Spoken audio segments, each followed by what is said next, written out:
최근에 좀 쇼츠 같은 게 좀 많이 올라갔을 거예요. 다양한 것들을 시도하는 과정 중에 좀 맞춰 나가고 있는데, 쇼츠를 제가 좀 자주 올리긴 했지만은 앞으로 방향성을 한 일주일에 한 개 정도 조금 고급 컨텐츠 하나를 올리고, 한 개 정도 더를 약간 이런 느낌으로, 조회수는 잘 안 나오겠지만 그냥 난담 컨텐츠 있잖아요. 나는 하고 그렇게 올려볼까 라는 생각이 들어서 당분간은 그런 기조를 유지를 할 것 같고, 지금도 야간 마치고 밤 9시인데 시간 내서 한번 컨텐츠를 찍어보자 라고 해서 이렇게 영상을 준비하게 됐습니다.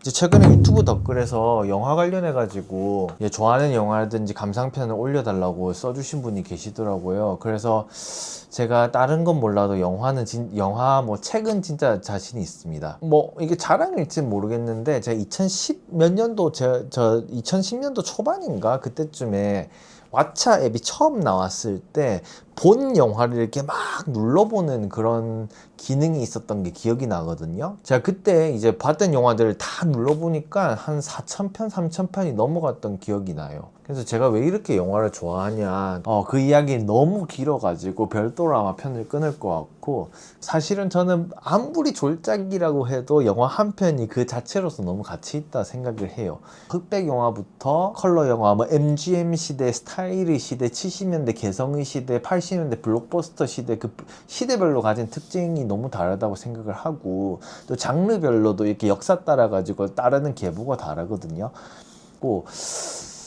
그냥 제가 일단은 고전부터 시작을 해가지고 조금 혼재해가면서 이렇게 간단하게 좀 소개시키고, 중간중간에 제가 정말 너무 좋아했던 영화들은 조금 심층 분석하는 식으로 컨텐츠 한번 찍어보지 않을까 싶습니다. 일단은 한번 들어가 볼게요.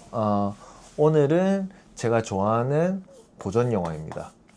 지금 머릿속에서 그냥 떠오른 대로 얘기를 할 거예요. 7, 8편 정도 소개를 한번 해보도록 하겠습니다. 1번 카사블랑카. 원래는 참전 약간 권유 영화 그런 거 해가지고 보면은 되게 미군 등에 대해서 우호적인 그런 기색이 많이 보이긴 했는데, 영화 자체가 너무너무 아름답습니다. 그래서 제가 평가하기로는 거의 로맨스 영화, 시초를 거의 닦았다고 볼 수 있고요. 제가 카사블랑카를 좋아하는 이유는 1차적으로는 카사블랑카에서 파생된 영화들을 제가 너무 좋아했던 게 있어요. 한 80년대에서 90년대 넘어가면은 로맨스 코미디의 중심 주인공으로 톰 행스랑 맥 라이언이 있는데, 시애틀이 잠 못 이루는 밤, You've Got Mail, When Harry Met Sally, 해리가 셀리를 만났을 때, 그런 영화들 보면은 카사블랑카에 대한 오마주가 진짜 많이 나옵니다.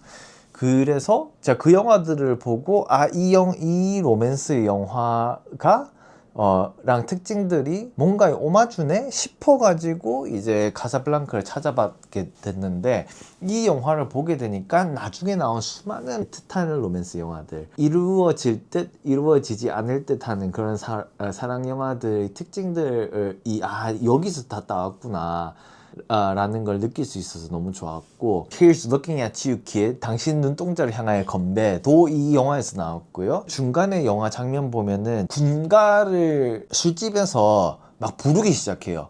예를 들어서 적국의 군가를 부르기 시작하는데, 중간에 이제 동맹국의 이제 군가를 탁 부르기 시작하면서 화음이 이루어지더니 노래가 음이 착 바뀌는 장면이 있거든요. As Time Goes By 해가지고 스윙이나 재즈 시대 때 한번 들어보면 어떤 노래인지 알 거예요.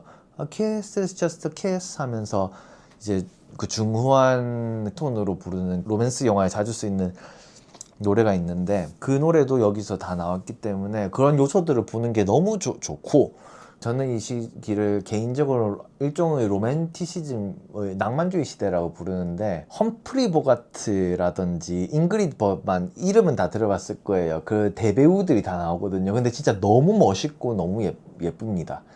제가 정말로 강추하는 영화 중 하나입니다. 그 라라랜드도 보면은 카사블랑카 그 오마주도 좀 있고 그래요. 비슷한 이유인 것 같긴 한데, 쉘브르의 유산, 이거는 이제 흑백 영화는 아니고 그냥 고전 영화인데, 카사블랑카 얘기를 하니까 갑자기 떠올라서 불어 영화입니다. 프랑스어가 나오더라고. 그런데 너무너무 아름다운 영화예요. 이 영화의 대표적인 특징 중 하나가 영화가 시작부터 끝까지가 다 음악입니다. 60년대인가 그럴 텐데 어떻게 그런 생각을 했는지도 솔직히 잘 모르겠고, 러닝타임 짧지가 않거든요. 그런데 그게 어째 보면 진부할 수도 있는데 제가 생각할 때는 프랑스라는 언어의 특징도 어느 정도 영향을 미친 것 같고 60년대 70년대 보면은 패션들 자체가 되게 한색이라든지 화려한 색을 좀 많이 쓰는 게 유행을 했어요. 그런 유행들도 딱 영화에서 보이기 시작하거든요.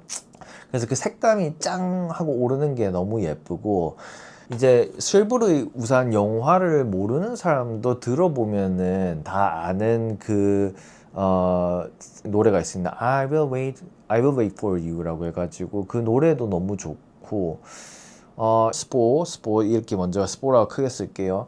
근데 이제 소위 말해서 이루어지지 않는 사랑, 엔딩이 라라랜드랑 조금 비슷하거든요. 우리가 그 사랑의 서사를 다 봤는데 끝에 그 씁쓸한 모습, 씁쓸한데 담담한 그 결말까지가 계속 여운이 남는, 한번 쉘브르 유산은 보시기를 제가 추천드리겠습니다.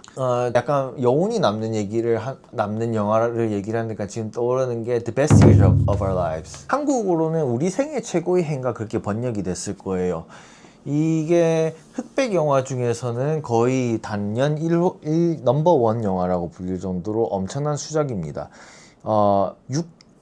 이제 2차 대전이 끝나고 육해공 전역한 군인들이 귀국을 해가지고 이제 일상과 다시 타협을 하면서 살아나가는 그런 모습을 그린 영화거든요. 전쟁 직후에 나온 영화니까 사실은 굉장히 영웅 서사처럼 영화를 만들 수 있었을 거예요.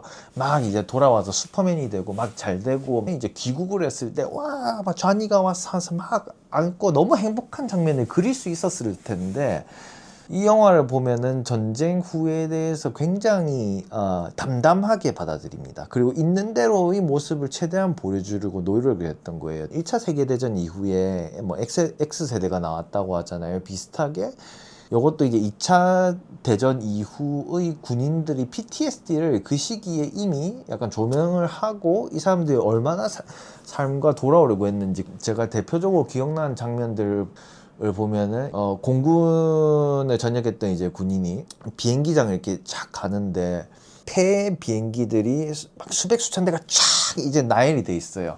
그 샷 자체도 되게 아름다운데, 이제 이 군인이 그 제트기관에 들어가 가지고 조정석을 막 바라보면서 잠시 머뭇거리는 그런 장면들이 있거든요. 대사뿐만 아니라 장면으로도 이 갈등 같은 걸 되게 잘 드러냈고, 이 당시 영화들 보면은 대사 하나하나가 굉장히 시적이에요. 고물상 주인이랑 막 대화하는 저 대사가 있는데, 알레고리, 일종의 이제 전쟁이 끝나고 나서 약간 어디 갈지 모르고 뭔가 폐기된 것 같은 자신의 일상이 그 대화에 녹아있는 그런 약간 시적인 알레고리가 제가 굉장히 마음에 들었던 영화입니다. 또 하나 더 기억에 드는 군인이 이제 귀가를 했어요. 그러면 이제 사실은 막 와서 엄청 막 반겨주고 행복한 노래 나오고 막 뭐 노래도 틀고 춤추고 그래야 될 것 같은데, 그게 아니고 이 군인이 양팔을 잃었어요. 의수를 차고 있단 말이에요. 이 채로 와서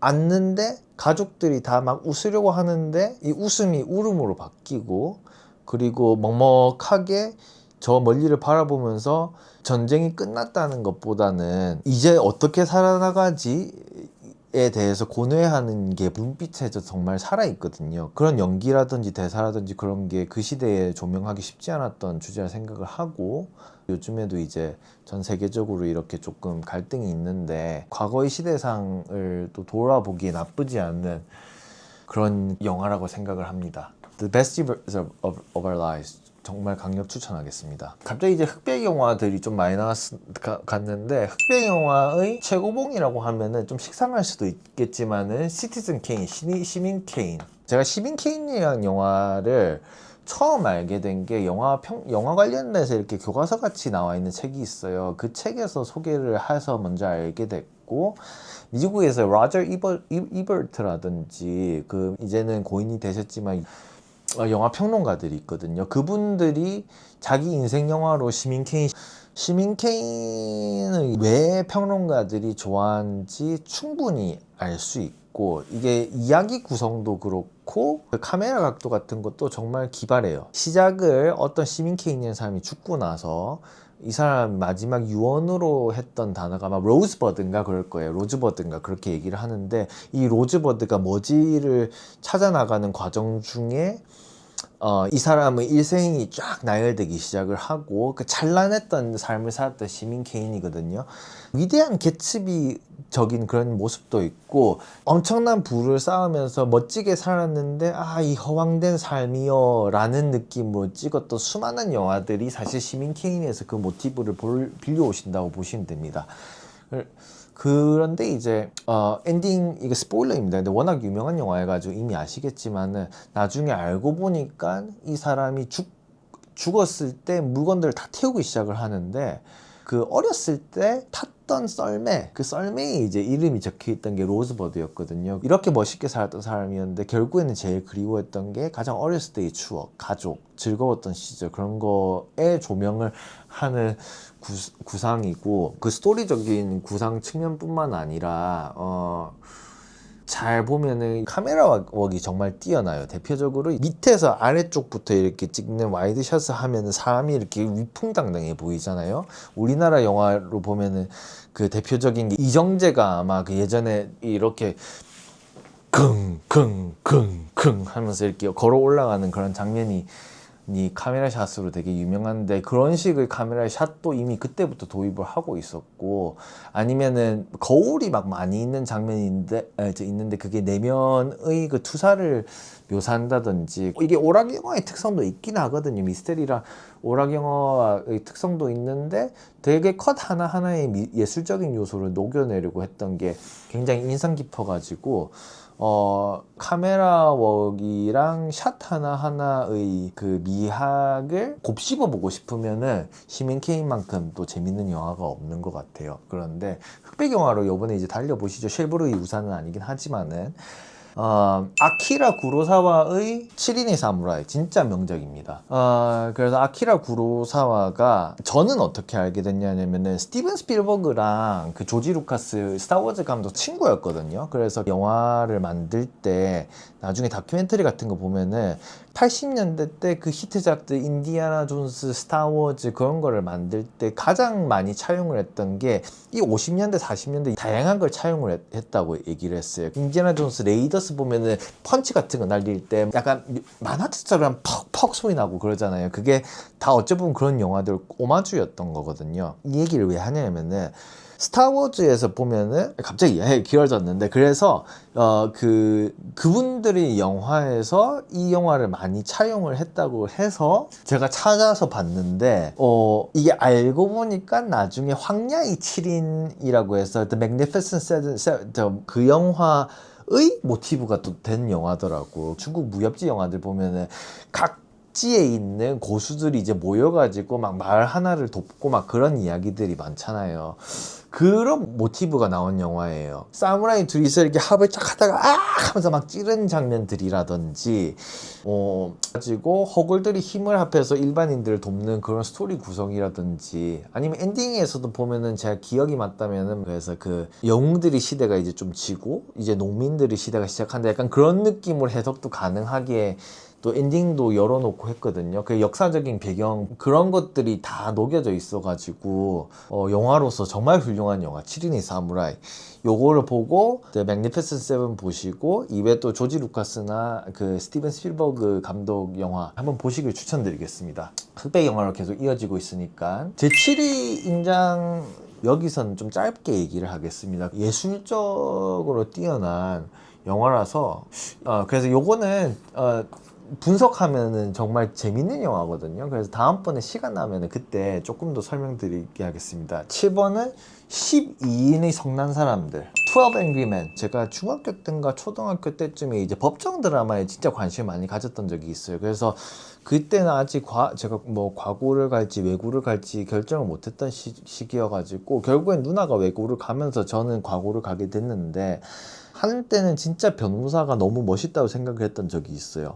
근데 변호사로 갔을 때, 형법으로 갔을 때 미국에서 굉장히 중요하게 생각하는 요소가 reasonable doubt이라는 게 있거든요. beyond reasonable doubt이 없으면은 사람이 무죄 추정의 원칙, 배심원제, 배심원들을 설득해 나가는 과정이 미국 그 법의 핵심이라고 생각을 하는데, 그래서 미국 법정 드라마들 재밌는 거 뭐 옛날 거 뭐 엘리 맥비어 버슨이고 12인이 성난 사람들이 그런 법조계 드라마들에서도 많이 차용을 했고, reasonable doubt이 무엇인가, 배심 문제에서 그거를 영화 내내 이 12명의 사람들을 12명의 사람이 있는데 어떤 사람이 살인사건에 대해서 이게 다 유죄라고 하는 거야.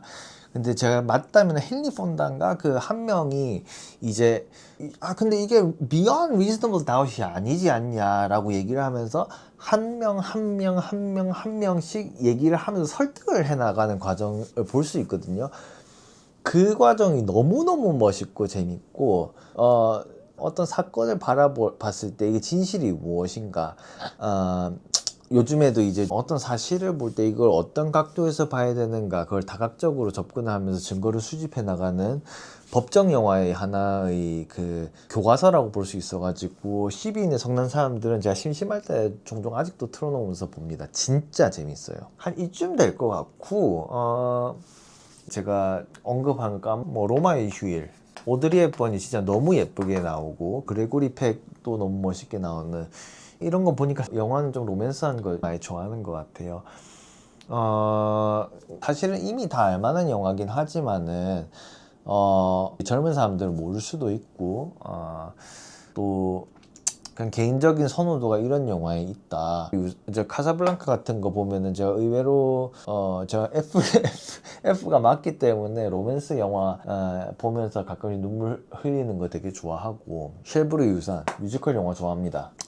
The Best Years of Our Lives, 뭔가 여운이 남고 억지 감동을 찌어내지 않고 담담한 그런 영화들을 되게 좋아해요. 시민 케인, 한 사람의 성장기, 일대기, 위대한 개츠비 같은 그런 흥망성쇠의 역사, 그런 거 나와 있는 영화 진짜 좋아하고요. 컬러풀한 영화 The Hateful Eight도 어째 보면 역사를 같이 한다고 볼 수 있겠죠. 7인의 사무라이, 황야의 7인, Magnificent Seven, 일종 무협지 같은 그런 영화들도 좋아하고, 아트 영화 같은 그 제 7위 인장 같은 아트 영화도 좋아하고, 12인이 성난 사람들, 논리로 시작부터 뭐 유주얼 서스펙도 비슷할 수 있겠네요. 시작부터 끝까지 치밀하게 머리를 쓰면서 사람의 대화로 다 점쳐져 있는 영화.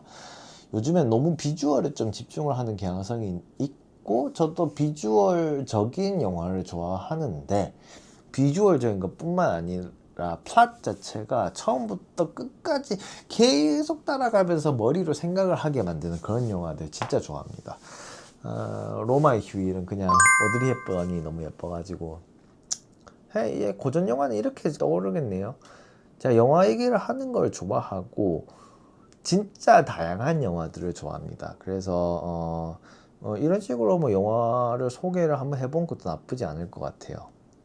시간이 좀 늦었는데 10시가 되고 저도 내일의 업무들을 또 진행을 해야 돼가지고, 그래도 한 일주일에 한 번씩 이런 영상들 한번 올려보겠습니다. 조회수가 많이 나올지 모르겠지만은 찐 팬분들께서 좋아해 주시길 바라는 마음에 스토리들을 조금 풀겠습니다. 좋은 밤 되십시오.